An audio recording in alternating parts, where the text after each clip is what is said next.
Good evening, students. So, today we will start with our new chapter, and the book is Snapshot, and the chapter number is 6. And we will start chapter number 6, and the name of the chapter is The Ghat of the Only Word. बहुत ही ज़्यादा अच्छी story है। एक तरह से अगर आपने क्या नाम था उनका, राजेश खन्ना की एक मूवी थी ना, पता नहीं आपने देखी भी होगी कि नहीं, आनंद करके थे, जिसमें उसको ब्रेन ट्यूमर होता है ना, तो उसके साथ उसकी डेथ होती है और वो अपने लास्ट के दिनों में कैसे रहता है ना। तो ऐसे ही थोड़ी बहुत, पूरी नहीं, ऑलमोस्ट थोड़ी बहुत जो है इसमें स्टोरी जो है ऑलमोस्ट वैसे ही है। The Ghat of the only world, Amitabh Ghosh author हैं। तो इन्होंने अपने फ्रेंड के बारे में जो है वो सारा चैप्टर जो है लिखा है। तो क्योंकि उनका फ्रेंड जो था वो चाहता था कि याद तो तुम मेरे को रखोगे, नो डाउट, लेकिन मैं चाहता हूँ कि तुम मेरे बारे में लिखो ताकि दुनिया भी मेरे को थोड़ा बहुत याद रखे। तो इस तरह से फिर अमिताभ घोष ने अपने फ्रेंड की डेथ के बाद ऐसे ये चैप्टर जो है, फिर चैप्टर थोड़ा सा पार्ट है हमारे पास, वो आया। ठीक है, so let's have its intro. A dying man, an expatriate from Kashmir, asks the author to write something about him after his gone. तो एक मर रहा था आदमी, मर रहा इन द सेंस कि बीमारी से जूझ रहा था, और फिर मरते हुए वो कश्मीर का था, और ऑथर से जो है वो कहते एक्सपेट्रिएट मतलब कि कश्मीर से निकल जाते हैं ना एक तरह से। तो वो कहते कि फिर उसने अपने दोस्त को कहा कि मेरे जाने के बाद तुम मेरे बारे में कुछ लिखना। The following piece is about Amitav Ghosh wrote to keep his promise. और ये फिर चैप्टर जो है ये इस तरह से लिखा हुआ है अमिताभ घोष ने कि अपने फ्रेंड की आखिरी इच्छा को पूरा करने के लिए। So let's start our chapter. The first time that Agha Shahid Ali spoke to me about his approaching death was on 25th April 2001। कि अमिताभ घोष चैप्टर के ऑथर हैं, और उनके फ्रेंड जिसके बारे में उन्होंने चैप्टर लिखा उसका पूरा नाम है आगा शाहिद अली। तो कहते फर्स्ट टाइम उन्होंने अपनी डेथ के बारे में जो है मुझसे बात की। अप्रोचिंग डेथ मतलब उनकी तरफ जो उसकी मौत बढ़ रही थी उसके बारे में जो मेरे साथ बात की, तो वो दिन था 25 अप्रैल 2001। The conversation begin routinely. तो जैसे रूटीन की बात हमारी स्टार्ट होती है वैसे ही ये बात स्टार्ट हुई।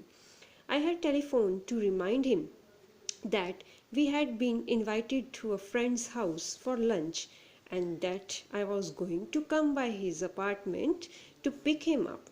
तो कहते कि जस्ट मैंने फ़ोन किया उसको याद करवाने के लिए कि आज हमें जो है अपने फ्रेंड के घर में लंच के लिए जाना है, और मैं उसके अपार्टमेंट पर उसके घर जो है उसको लेने के लिए आ रहा हूँ। Although he had been under treatment for cancer for some 14 months, Shahid was still on his feet and perfectly lucid except for occasional lapses of memory।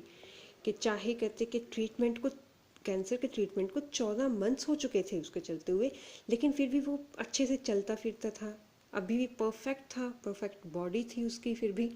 और फिर कहते कि यानी कि बस कभी कभार एक यानी कि मेमोरी लॉस हो जाता, मतलब कि थोड़ा याद भूलने लगता था वो। I heard him thumbing through his engagement book and then suddenly he said. तो फिर मैंने फ़ोन पे आवाज़ सुनी कि वो अपनी एंगेजमेंट बुक मीन्स की जिसमें वो रूटीन लिखता है कि किस दिन मैंने क्या करना है ऐसा। तो मैंने आवाज़ सुनी कि वो अपनी बुक जो है वो खोल रहा है। And then suddenly he said, और फिर वो अचानक कहता है, oh dear I can't see you thing. तो कहते कि ओह मैं तो कुछ देख ही नहीं सकता। There was a brief pause and then he added. तो फिर अचानक जो है थोड़ी देर के लिए चुप हो जाता है, और फिर वो बोलता है, I hope this doesn't mean that I am dying. कहते मैं आशा करता हूँ कि इसका मतलब ये नहीं है कि मैं मर रहा हूँ। तो यानी कि थोड़ी देर के लिए उसको दिखना जो था वो बंद हो गया था। Although Shahid and I had talked a great deal over the last many weeks, I had never before heard him touch on the subject of death. तो कहते कई हफ्ते हो गए थे हम लोगों को आपस में बात करते हुए, लेकिन इतने हफ्तों में मैंने कभी भी शाहिद को डेथ के टॉपिक के बारे में बात करते नहीं सुना था. I didn't know how to respond. तो कहते जैसे ही उसने ये कहा मुझे समझ नहीं आया मैं क्या बोलूँ. His voice was completely eight odds with the content of what he had just said, light to the point of jocularity. तो कहते कि उसकी जो आवाज़ थी वो बिल्कुल भी जो वो कह रहा है उसके साथ तालमेल नहीं, इनकी जो कह रहा था उसके साथ से उसकी जो टोन थी ना वो कहते बिल्कुल मिल रही थी कि जो वो बोल रहा है. और फिर कहते कि वो उसमें बिल्कुल भी ऐसा नहीं था कि वो जो है इनकी मजाक में बोल रहा हो. आई ममल्ड समथिंग इनोकोकस. तो कहते कि मैंने फिर बड़ी मासूमियत से जो है मैंने उसको फिर बोला, no Shahid of course not. कहते नहीं शायद बिल्कुल नहीं मर रहे तुम, यू विल बी फाइन, तुम ठीक हो जाओगे. He cut me short. वो मेरी बात काटता है. In a tone of voice that was at once quizzical and direct he said. तो वो फिर अचानक जो है वो सीधे ढंग से बोलता है. फिर कहते कि वो एक क्विजिकल मतलब कि डायरेक्ट जो है थोड़ा यानी कि मजाक में भी बोलता है और लेकिन डायरेक्ट बोलता है. He said when it happens I hope you will write something about me. तो कहते जब भी मैं मरूंगा तो मैं यही चाहता हूँ कि तुम मेरे बारे में कुछ लिखो. I was shocked in silence and a long moment passed before I could bring myself to say the things that people say on such occasions. तो कहते कि कुछ देर के लिए तो मैं चुप रहा, साइलेंस, बिल्कुल शॉक्ड हो गया कि ये क्या बोल रहा हो, मैं क्या बोलूँ. फिर मैंने थोड़ा सोचा, अपने आप को थोड़ा सा संभाला कि लोग इस ऐसी ओकेजन पर जब कोई मरने की बात कहता है जिसको पता है कि वो मरने वाला है तो उस टाइम पर लोग क्या कहते हैं. फिर मैंने भी वैसे ही बोला, Shahid you will be fine, you have to be strong. तो कहते शाहिद तुम ठीक हो जाओगे, तुम्हें थोड़ा स्ट्रॉन्ग होना चाहिए. From the window of my study, I could see a corner of the building in which he lived, some 8 blocks away. तो कहते कि मैं जिस बिल्डिंग में रहता था उसके सामने खिड़की से जो है मैं उस कॉर्नर वाली बिल्डिंग को देख सकता था जहाँ पर शाहिद रहता था. कुछ 8 ब्लॉक्स करके उसका घर जो था वो मेरे घर से दूर था. It was just a few months since he moved there. कुछ ही महीने हुए थे कि वो वहाँ पर शिफ्ट हुआ था. He had been living a few miles away in Manhattan when he had a sudden blackout in February 2000. तो पहले वो कुछ ही दूर मैनहट्टन में जो है वो रहता था जब अचानक क्या हुआ कि 2000 में फरवरी 2000 में वो अचानक ब्लैकआउट मतलब बेहोश हो गया. After tests revealed that he had a malignant brain tumor. तो फिर जब उसके इनकी टेस्ट वगैरह हुए तब पता चला कि उसको ब्रेन ट्यूमर है.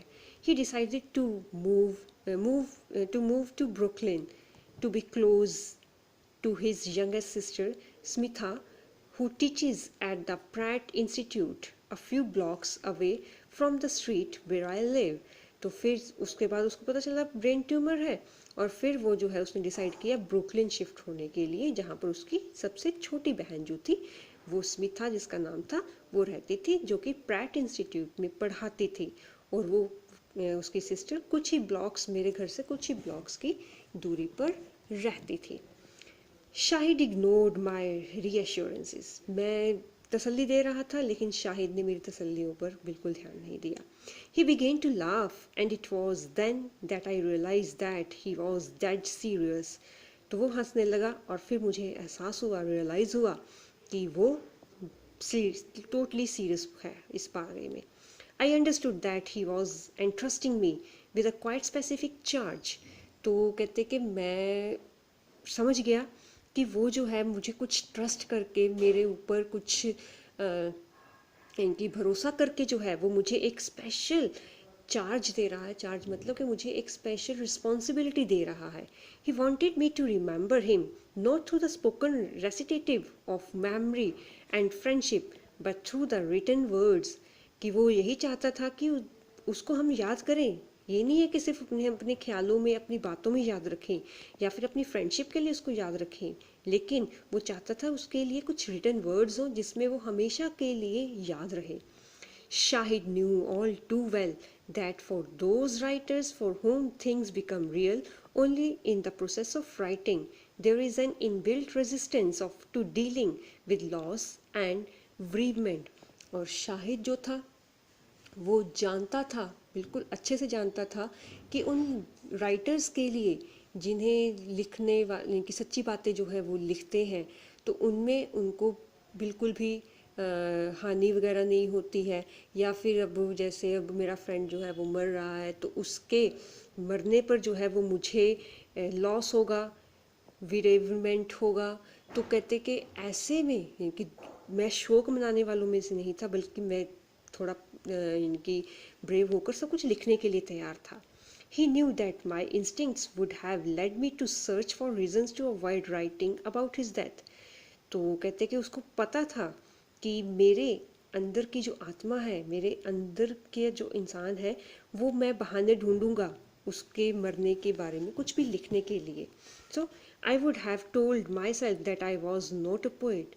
तो फिर मैंने तो बोल दिया कि मैं कोई पोइट नहीं हूँ। That our friendship was of recent date, कि साथ में कहता कि मेरी तो हमारी तो फ्रेंडशिप भी अभी कुछ ही टाइम पहले हुई है, मुझे तो तुम्हारे बारे में इतना पता भी नहीं है। That there were many others who knew him much better and would be writing from greater understanding and knowledge. मैंने तो ये भी कहा कि यहाँ पर कई और भी लोग हैं जो तुम्हें मेरे से ज़्यादा अच्छे से जानते हैं और तुम्हें अच्छे से समझते हैं, मेरे से ज़्यादा तुम्हारे बारे में नॉलेज रखते हैं, तो तुम वो मेरे से ज़्यादा अच्छे लिख सकते हैं। All this Shahid had guest, तो शाहिद ने सारे बहाने पहले ही ढूंढ लिए थे।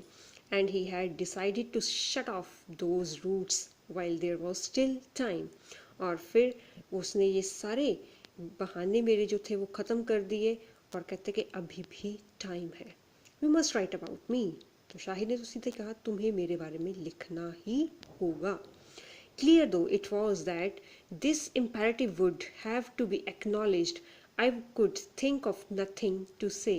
तो कहते अब तो बिल्कुल साफ था, क्लियर था कि मुझे उसके इस एक तरह से ऑर्डर का हम बोल सकते हैं, उसको मानना ही था, और फिर मुझे अब कुछ बहाना कहने को मिला ही नहीं। What are the words in which one promises a friend that one will write about him after his death? तो कहते कि क्या वर्ड्स होंगे उसके लिए, ऐसे प्रोमिस के लिए जिसमें एक फ्रेंड दूसरे फ्रेंड को प्रॉमिस दे रहा है कि वो उसके मरने के बाद उसके बारे में कुछ लिखेगा। फाइनली आई सेड, कहते फाइनली मैंने कहा, Shahid I will do the best I can. कहते हाँ शाहिद, मैं लिखूँगा, मैं जितना मेरे से हो सकता है अच्छे से मैं लिखूँगा। By the end of the conversation, then I knew exactly what I had to do. तो जैसे कहते मैंने फ़ोन रखा, हमारी बातचीत ख़त्म हुई, तब कहते कि फिर मुझे पता था मुझे क्या करना है।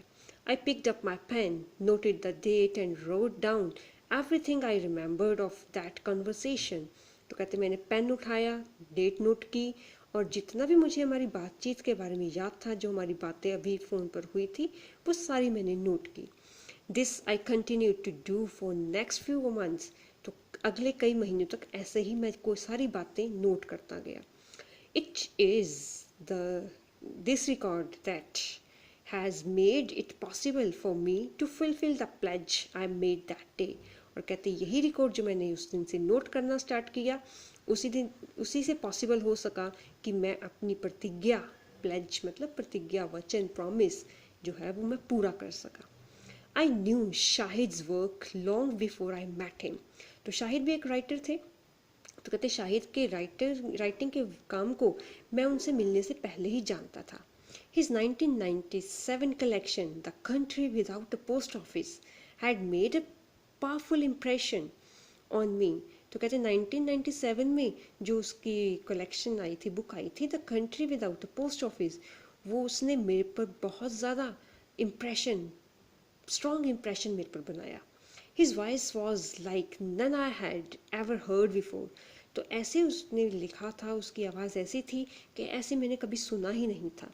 at once lyrical and fiercely disciplined, engaged and yet deeply inward. तो एक तरफ तो लिरिकल थी, मतलब कि थोड़ी सी उसमें ट्यून सी थी, सुरीली सी थी, और टोटली उसमें क्या था, डिसिप्लिन था, और एक तरफ से आकर्षक, अपनी तरफ को खींचने वाला, लेकिन बहुत ही ज़्यादा डीप नोट थे वो, मतलब कि इतना ज़्यादा डीपली उसने लिखा हुआ था. Not for him the mock casual almost prose of so much contemporary poetry. His voice, his was a voice that was not ashamed to speak in a bardic register. तो कहते कि वो इतना ज़्यादा इनकी क्या कहते हैं उसको, उसके कंटेम्प्रेरी, मतलब कि उसके टाइम के जितने भी पोइट्स थे वो जो थे थोड़ा इनकी कॉमिकल भी थे उसके साथ साथ, ठीक है. His was a voice that was not ashamed to speak in a bardic register. तो कहते कि इन इसकी जितनी भी इनकी राइटिंग्स थी वो ऐसी नहीं थी कि हम जो है कहीं पर भी उसके यानी कि थोड़ा उसको सोचने बोलने के बारे में सोचें, या फिर ऐसा था कि हाँ लगे कि नहीं अच्छा नहीं कर रहा है या अच्छा नहीं इसके बारे में लिखा हुआ है. I knew of no one else who would even conceive of publishing a line like Mad Heart, be brave. तो कहते मैंने कभी भी ऐसा किसी को लिखते हुए नहीं देखा है कि उसकी बुक जो है वो छपने वाली है, पब्लिश हो रही है, और वो लिख रहा है लाइन, पागल दिल स्ट्रॉन्ग बन. In 1998, I quoted a line from The Country Without a Post Office in an article that touched briefly on Kashmir. तो 1998 में सॉरी एक आर्टिकल जो था the country without a post office, उसमें एक आर्टिकल था जिसमें हल्का सा उसने कश्मीर को टच किया था. At the time, all I knew about Shahid was that he was from Srinagar and had studied in Delhi. तब तक मैं यही जानता था कि वो श्रीनगर से है और दिल्ली में पढ़ा है. I had been at Delhi University myself, but although our time there had briefly overlapped, we had never met. तो मैं भी कहते दिल्ली यूनिवर्सिटी से ही पढ़ा हूँ, लेकिन हम दोनों का जो इनकी टाइम है पढ़ने का वो बहुत ही कम ओवरलैप था, मतलब कि शायद ऐसा होगा कि वो फाइनल ईयर में होगा और ये फर्स्ट ईयर में उस टाइम आया होगा मे बी. तो कहते हम कभी मिले नहीं. We had friends in common however and one of them put me in touch with Shahid. हम दोनों के कॉमन फ्रेंड्स थे और उनमें से एक फ्रेंड किसने शाहिद से मेरी दोस्ती करवाई, मुझे मिलाया. In 1998 and 1999, we had several conversations on the phone and even met a couple of times. तो 98 और 99 में हमने फ़ोन पर कई सारी बातें की और बीच में हम कई बार मिले भी. But we were no more than acquaintances until he moved to Brooklyn the next year. तो कहते कि हम इतने ज़्यादा इनकी acquaintance मतलब जानकीर नहीं थे एक दूसरे के, जब तक कि वो ब्रुकलिन में शिफ्ट नहीं हुआ. Once we were in the same neighborhood, we began to meet for occasional meals and quickly discovered that we had a great deal in common. फिर जब हम एक दूसरे के नेबर्स हुए, मतलब एक दूसरे की सोसाइटी में ही ऑलमोस्ट आकर रहने लगे, फिर हम जो है मिलने लगे, कभी खाने पर कभी चाय पर, और फिर हमें बातों में पता चला कि हम दोनों के बीच में काफ़ी चीज़ें काफ़ी बातें कॉमन हैं. By this time, of course, Shahid's condition was already serious, और तब तक शाहिद की कंडीशन सीरियस हो चुकी थी. Yet his illness did not impair the progress of our friendship. लेकिन उसकी बीमारी से हमारी फ्रेंडशिप आगे बढ़ने से नहीं रुकी. We found that we had a huge roster of common friends in India, America and elsewhere. We discovered a shared love of Rogan Josh, Roshana Begum and Kishore Kumar, a mutual indifference to cricket and an equal attachment to old Bombay films. तो फिर हमें पता चला कि हमारे तो कई सारे कॉमन दोस्त हैं इंडिया में, अमेरिका में, दुनिया के कई हिस्सों में. और फिर पता चला कि दोनों को रोगन जोश खाने वाली चीज़ है कश्मीर की ना बहुत पसंद है, रोशनारा बेगम और किशोर कुमार के गाने पसंद है, और इंडिफरेंस म्यूचुअल इंडिफरेंस के दोनों को क्रिकेट के बारे में इनकी नहीं ज़्यादा शौक, और साथ के साथ बॉम्बे फिल्म्स के साथ भी अटैचमेंट है. Because of Shahid's condition even the Most trivial exchanges had a special charge and urgency. The inescapable poignance of talking about food and half forgotten figures from the past with a man who knew himself to be dying was multiplied in this instance. तो कहते कि चाहे उसकी condition और धीरे धीरे बढ़ती जा रही थी, बुरी होती जा रही थी, और फिर उसने मुझे स्पेशल चार्ज दिया था, और इसके बाद फिर जो है फूड की बातें जो है वो कि उसको बहुत ज़्यादा इफ़ेक्ट देती थी, और साथ के साथ कहते कि उसके दिमाग में थोड़ा थोड़ा भूलने भी लगा था, तो कुछ पुरानी यादें उसके दिमाग में जो है वो धीरे धीरे घूमती रहती थी। और कुछ इंस्टांसेस ऐसे थे, by the knowledge that this man was also a poet who has achieved greatness. तो कुछ नॉलेज उसमें ऐसी थी कि जिससे पता चलता था कि ये एक पोएट बहुत ही ज़्यादा ग्रेट इनकी अचीवमेंट जो है वो पा चुका है। Perhaps the only such that I shall ever know as a friend. और शायद इतना ग्रेट पोइट जो मेरा फ्रेंड है, मेरे फ्रेंड लिस्ट में शायद ही कोई इतना बड़ा पोइट रहा होगा। तो यह आज तक हमारा यहाँ तक आज का चैप्टर, ठीक है। इसके आगे नेक्स्ट वीडियो में हम करेंगे। Till then stay safe, stay home, take care of yourself and your family and study hard. Bye bye.